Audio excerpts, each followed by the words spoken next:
মানুষ কিভাবে স্বর্গে যায়। কিছু মুসলিম বলে যে মুসলিমরা সবাই স্বর্গে যাবে, যে যদি কেউ মুসলিম হয় তবু সে অবশ্যই স্বর্গে যাবে না।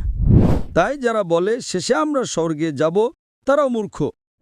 আমার নাম আয়ুনা এবং আমি একজন গৃহিণী হোস্ট এবং আমি আসলে আমার একজন আমেরিকান নন মুসলিম বন্ধুর পক্ষ থেকে একটি প্রশ্ন উপস্থাপন করছি, যিনি আজ রাতের এই অনুষ্ঠানে উপস্থিত থাকতে পারেননি। এবং প্রশ্নটি হলো,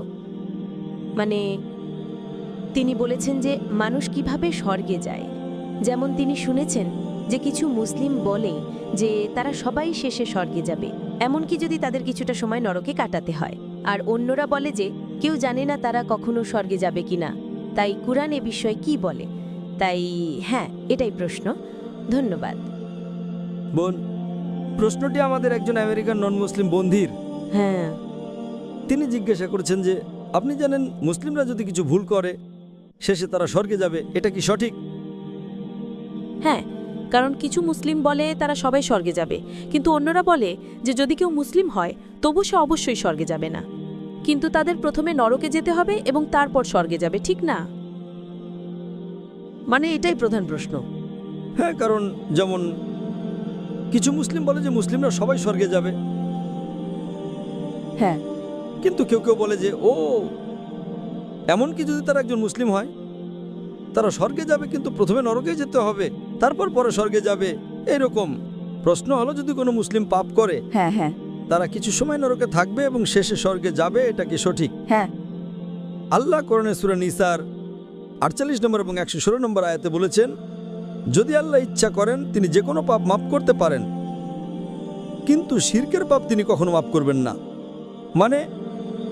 যদি আপনি আল্লাহর সাথে শরীক স্থাপন করেন তবে আল্লাহ আপনাকে কখনো ক্ষমা করবেন না, যতই ভালো হন, কারণ এটা ইসলামের সবচেয়ে বড় পাপ। আপনার নিজের এখন যে মুসলিমরা শিরক ছাড়া অন্য কোনো পাপ করে, যদি আল্লাহ ইচ্ছা করেন তিনি পাপটি মাফ করতে পারেন। শিরকের পাপটি সবচেয়ে বড় পাপ যা আল্লাহ কখনো মাফ করবেন না, যদি আপনি মৃত্যুর আগে সংশোধন না করেন। আপনি মৃত্যুর আগে বলেন যে তা অনুসরণ করেছেন, কিন্তু যদি আপনি মুশরিক হিসেবে মারা যান তবে আপনাকে 100% নরকের শাস্তি পেতে হবে। কিন্তু যে মুসলিমরা যারা নন মুসলিমদের বলে যে শেষে আমি স্বর্গে যাব, তারাও বড় মূর্খ। নরকে থাকা কোনো মজা নয়। হ্যাঁ, হ্যাঁ, হ্যাঁ। আপনি 1 মিনিটও সহ্য করতে পারবেন না বছরের পর বছর। তাই যারা বলে শেষে আমরা স্বর্গে যাব তারাও মূর্খ, কিন্তু নন মুসলিমদের তুলনায় কম মূর্খ। নন মুসলিমরা চিরকাল নরকে থাকবে। যে মুসলিমরা কোরআন অনুসরণ করে না এবং শুধু শিরক করে না কিন্তু অনেক পাপ করে, যেমন মদ্যপান, হত্যা, প্রতারণা, তারা নরকের আগুনে শাস্তি পাবে, কিন্তু শেষে তারা স্বর্গে যাবে। কিন্তু তারা কয়লার মতো হয়ে যাবে, জানেন কয়লা। তাই নরক কোনো মজা নয়। তাই যারা বলে শেষে আমরা স্বর্গে যাব, তারা জানে না যে নরকে 1 সেকেন্ডও থাকা সহজ নয়। তাই আমরা প্রার্থনা করি আল্লাহ সুবহানাহু ওয়া তাআলার কাছে যেন তিনি আমাদের পাপ মাফ করেন। আমরা চেষ্টা করি এবং ভালো কাজে বেশি করি যাতে আমাদের ছোট পাপ আল্লাহ মাফ করেন। তাই আল্লাহ কোরআনে বলেছেন, বড় পাপ থেকে দূরে থাকো এবং আল্লাহ আপনার ছোট পাপ মাফ করবেন। এবং আপনারা ইমাম আদ-দাবিরের একটি বই লেখা হয়েছে 70টি বড় পাপ।